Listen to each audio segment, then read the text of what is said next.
কেউ সতর্কতামূলকভাবে ইফতারি 2 বা 3 মিনিট দেরি করলে সাওমের ক্ষতি হবে কিনা বা ইহুদি নাসারাদের সাদৃশ্যপূর্ণ হবে কিনা? ভাই এই প্রশ্ন উত্তর একটু আগে দিয়েছি, সেখান থেকে আপনি জেনে নেবেন ইনশাআল্লাহ। কখনও না, 2-3 মিনিট দেরি করলে সাওমের ক্ষতি হবে না এবং ইহুদি নাসারাদের সাথে সাদৃশ্যপূর্ণ হবে না। যারা এগুলি বলছে তারা ফিকহ থেকে দূরে, দ্বীনের ফিকহ তাদের মধ্যে নেই, অথচ ফিকহের উপরে নির্ভর করছে দ্বীনের ইলম। কারণ আল্লাহ তাআলা কোরআনে কারীম বলেছেন, ফালাউলা নাফারা মিন কুল্লি ফিরকাতিন মিনহুম তায়ফাতুন লিয়াতাফাক্কাহু ফিদ-দ্বীন ওয়ালিয়ুনযিরু কওমাহুম ইযা রাজাউ ইলাইহিম লাআল্লাহুম ইয়াহযারুন। এবং রাসূলুল্লাহ সাল্লাল্লাহু আলাইহি ওয়াসাল্লাম বলেছেন, মান ইউরিদিল্লাহু বিহি খায়রান ইউফাক্কিহু ফিদ-দ্বীন। আল্লাহ যাকে দ্বীনের কল্যাণ চায় তাকে আল্লাহ ফিকহ দিয়ে থাকেন। আর যে ব্যক্তি ফিকহের বিরোধিতা করে, যে ব্যক্তি ফিকহ দেখলে মনে করে বিশাল খারাপ কিছু দেখছে, সেই ব্যক্তি আসলে এই কল্যাণ থেকে মাহরুম হয়ে গেছে। এদের থেকে আমাদের সাবধান থাকতে হবে, এদের মতো পথে চলা যাবে না। আমরা আহলুল হাদিস হতে পারি, কোনো সন্দেহ নাই কেউ, কিন্তু ফিকহ নিয়েই হতে হবে এবং ফিকহের মাসলায় বাড়াবাড়ি করে নয়, ফিকহের মাসলা নিয়েই আকীদা মাসলাতে সঠিক পথটি গ্রহণ করে এবং ফিকহের মাসলাতে আমরা রাজেহ মতটি গ্রহণ করে নিতে পারি, কিন্তু ভিন্ন মতটিকে ফিকহের মাসলাতে আমরা তাদেরকে এর ভিন্ন মত যদি কোনো তাদের দলিল থাকে এবং সেখানে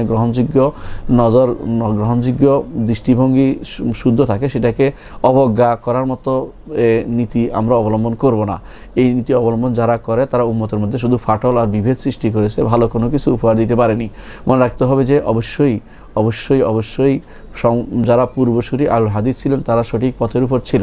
বর্তমানে অনেকেই এর নামধারী যারা আছেন কিন্তু ফিক বুঝেন না, তাদের থেকে ফিক নেবেন না। আল হাদিস সত্যিকার আলেম যারা আছে তাদের থেকে ফিক এবং এলেম নেবেন, এটা এবং তারা কোনোদিনই ফিকের বিরোধিতা করে না, এটাই আমরা দেখেছি। এই জন্য ফিকের বিরোধিতাকারীদের থেকে সাবধান থাকবেন। ফিক বিরোধিতা যারা করে তারা জাহেল শ্রেণীর লোক, তাদের থেকে আমাদের সাবধান থাকতে হবে।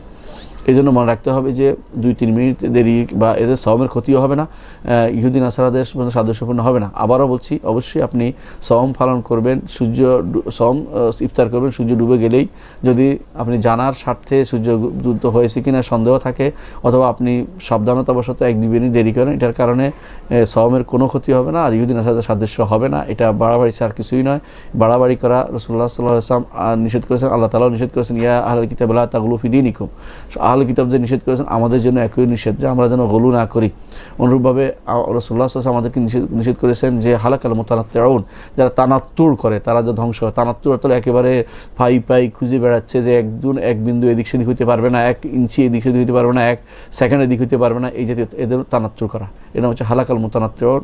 এটা রাসূলুল্লাহ সাল্লাল্লাহু আলাইহি ওয়াসাল্লাম হাদিস, সহিহ হাদিস দ্বারা সাব্যস্ত। সুতরাং তানাত্তুর করা যাবে না। আশা করি বিষয়টি বুঝতে পারছেন।